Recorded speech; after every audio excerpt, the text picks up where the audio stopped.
Thank you, everyone. Well, Anastasia, bad luck about the result today. Aryna doesn't lose many sets here at the Australian Open, but what do you feel was the difference in today's match?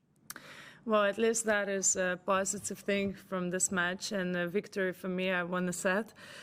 Well, I mean, I don't know. Obviously, I'm still disappointed, even though I didn't know what to expect. But once I started the match, I mean, the start was so.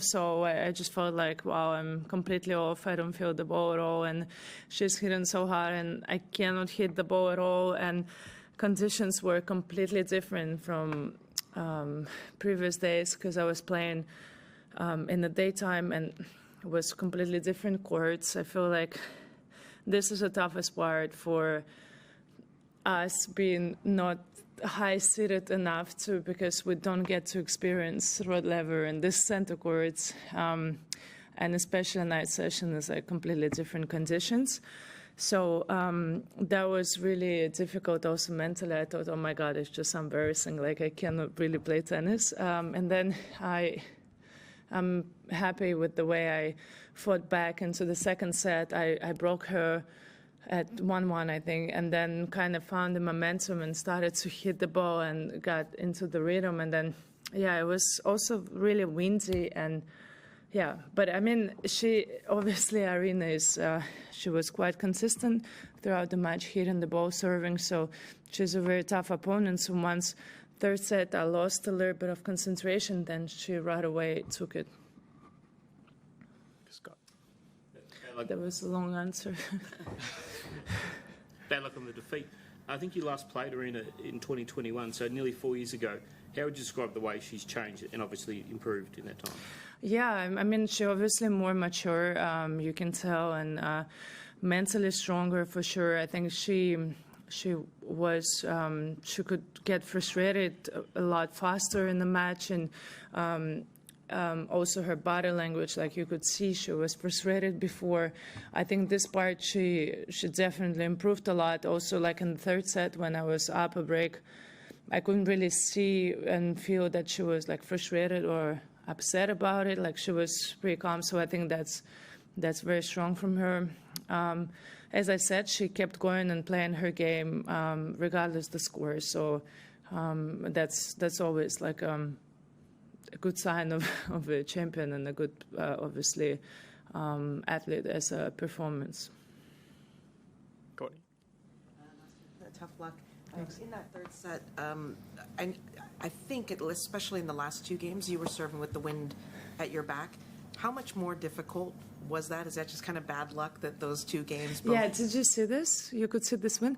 Because my team, I was so furious on the bike after the match, and I said, I like, the ball was jumping away from me, and I couldn't, it was not sitting on the racket, and they all said they didn't see that. I'm like, okay, great, thanks. Good coaching there, and like always.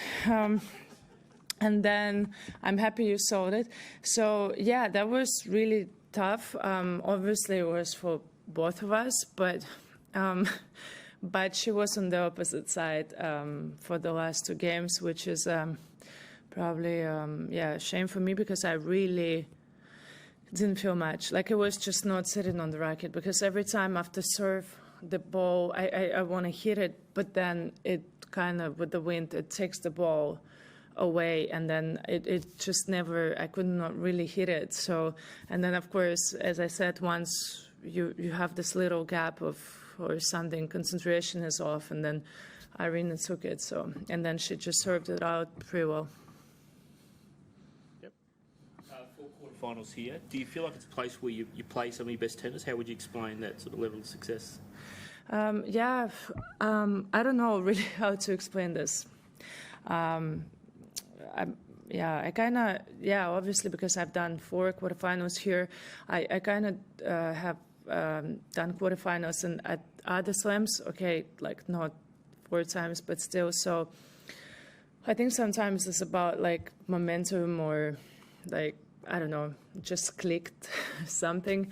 But I do feel that this year, this event in particular, I've played some really good tennis because sometimes, you know, I don't know, you're just a bit lucky there and there, and like you kind of grind some matches. But here I felt like I was playing really good tennis, and even today, parts of the match there was like I felt like I was hitting the ball well, and I could compete with world number one. So that was my feeling. And on that point, I mean, you came into Melbourne not really knowing what these 2 weeks would kind of entail, just given your mindset and everything. So does any of this change any of that? Yeah, no, I don't know, not really. I'm always like, because also in the past, you know, after making quarterfinal here, you're like so pumped, let's go next tournament. And then sometimes you just have like this 2-3 first round exits, and you're like, okay. Then you lose a little bit of this motivation again, and then you have to grind back to find this momentum back. But